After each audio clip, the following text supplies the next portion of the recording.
नूर बेटा देखो कितना बरकत वाला महीना फिर से हमारे दरमियान आ गया है। क्या तुम इस महीने की असल रूह को समझती हो? दादी जान, रोजे का मतलब क्या भूख प्यास बर्दाश्त करना है? बेटा रोजा सिर्फ भूखे प्यासे रहने का नाम नहीं है। बेटा रोजे का असल मतलब तकवा और परहेजगारी है।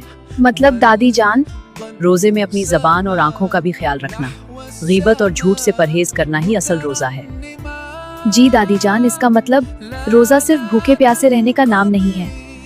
जी मेरा बच्चा, नबी करीम सल्लल्लाहु अलैहि वसल्लम ने फरमाया कि सहरी खाने में बरकत है, इसलिए हम सहरी करते हैं। पता है बेटा, माह रमजान में जन्नत के दरवाजे खोल दिए जाते हैं और शैतान को कैद कर दिया जाता है।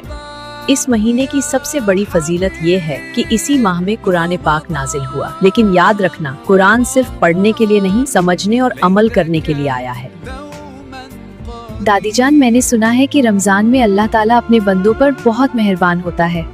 दादी, क्या वाकई इस महीने में एक नेकी का सवाब 70 गुना मिलता है? जी नूर बेटा, तुमने सही सुना है।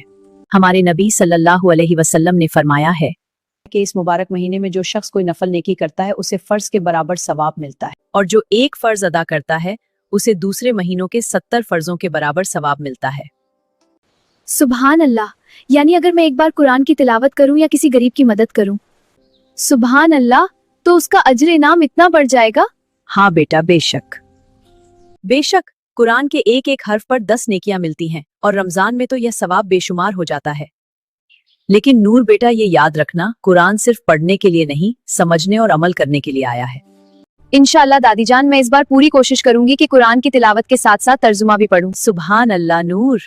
बेटा, माह रमजान अल्लाह की तरफ से हम गुनहगारों के लिए एक तोहफा है। वो चाहता है कि हम इस महीने में ज्यादा से ज्यादा नेकियां कमाकर अपने पिछले गुनाहों की माफी मांग लें।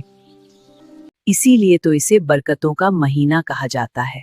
सुभान अल्लाह दादी जान, जज़ाकल्लाह दादी जान। अब मैं कोशिश करूंगी कि छोटी से छोटी नेकी भी हाथ से न जाने दूं।